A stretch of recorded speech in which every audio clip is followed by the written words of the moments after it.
Bismillahirrahmanirrahim. Assalamualaikum warahmatullahi wabarakatuh. Alhamdulillahirabbil alamin wa bihi nasta'in ala umuri dunya waddin.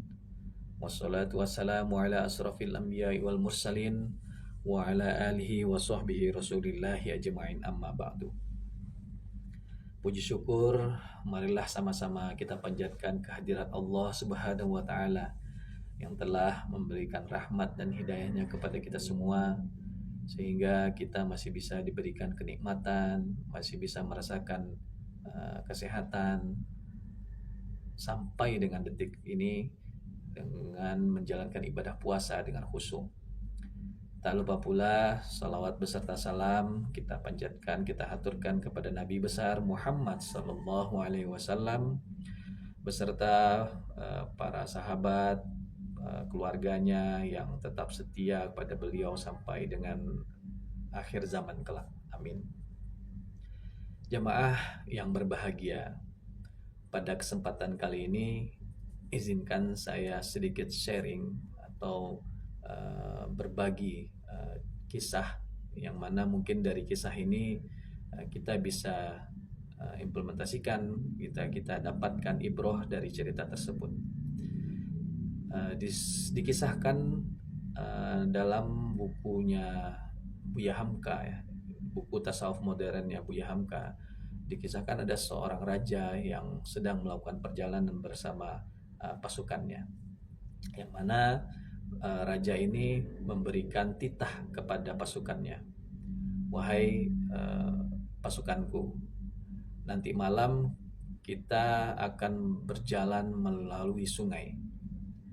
Pesan sang raja adalah, ketika kalian melalui sungai tersebut, janganlah pernah melihat apa-apa yang kalian injak, tapi ambillah semua apa-apa yang kalian injak dan simpanlah semua yang ada di dalam sungai tersebut di dalam tas bawaan kalian. Tentu pesan ini disikapi oleh pasukan tersebut berbeda-beda, sehingga ada 3 kelompok pasukan terbelah ya atas pesan tersebut. Pasukan pertama menerima pesan tersebut, dan pada saat dia melalui sungai tersebut di malam harinya, dia tidak mengambil apa-apa. Dia tidak dia menghiraukan semua apapun yang dia injak. Ya, terkesan hanya cuek, tapi dia fokus untuk menjalani atau menyeberangi sungai itu biar selamat sampai dengan di seberang tujuannya. Untuk pasukan yang kedua, itu mereka menjalani atau menyeberangi sungai tersebut dengan mengambil beberapa hal yang diinjak oleh pasukan tersebut. Tapi tidak semua yang dia injak dia ambil, ala kadarnya saja. Sampailah dia di ujung atau di penyeberangan sungai tersebut.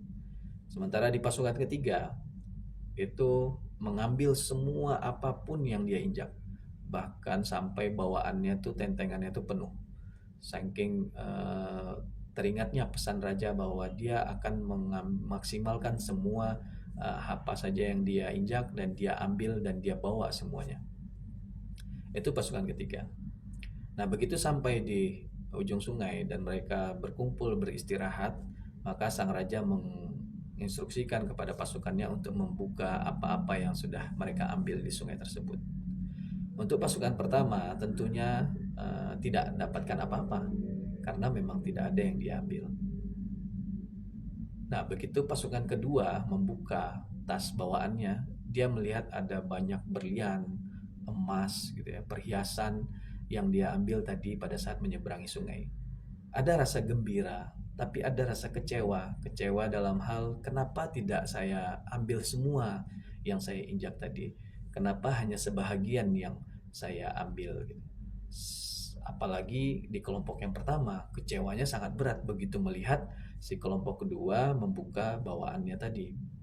Sampailah pada saat di kelompok ketiga membuka barang bawaannya, itu senangnya bukan main, bahagianya bukan main, karena semua barang yang dia bawa ya itu merupakan emas, berlian, perhiasan yang sangat-sangat berharga.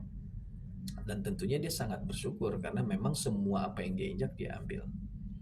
Nah, dari kisah tiga kelompok pasukan yang terpecah dalam menyikapi pesan raja ini, coba kita lihat bagaimana perjalanan kita dalam melalui Ramadan. Apakah kita masuk golongan pasukan yang pertama, yang mana kita melalui Ramadan itu dengan hanya fokus untuk puasanya saja, tanpa eh, mengindahkan hal-hal yang sunnah lainnya? Atau kita masuk di kelompok pasukan yang kedua yang mengerjakan puasanya dan sunnah ala kadarnya? Atau kita masuk di kelompok yang ketiga yang benar-benar memaksimalkan bulan Ramadan itu dengan puasa dan mengerjakan hal-hal sunnah secara maksimal? Ya, bagi kita yang menjalankan puasa seperti kelompok yang pertama, artinya kita hanya dapat pahala puasanya saja. Kita hanya sampai ke penyeberangan sungainya saja, tapi kita tidak mendapatkan sunnah-sunnah lainnya.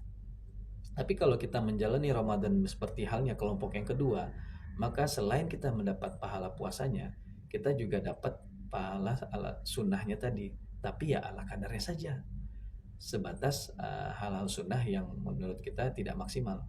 Nah, kalau kita menjadi pasukan atau kelompok pasukan yang ketiga, kita selain mendapatkan pahala puasa, kita juga mendapatkan pahala sunnah-sunnah lainnya secara maksimal. Sehingga momen pada saat Ramadan itu dimanfaatkan benar-benar untuk mendapatkan puasa-puasa pahala-pahala sunnah, ya, puasa Ramadan dengan entah itu bersedekah, entah itu melakukan amal-amal baik, sehingga kita bisa mendapatkan keberkahan secara maksimal di bulan Ramadan tersebut.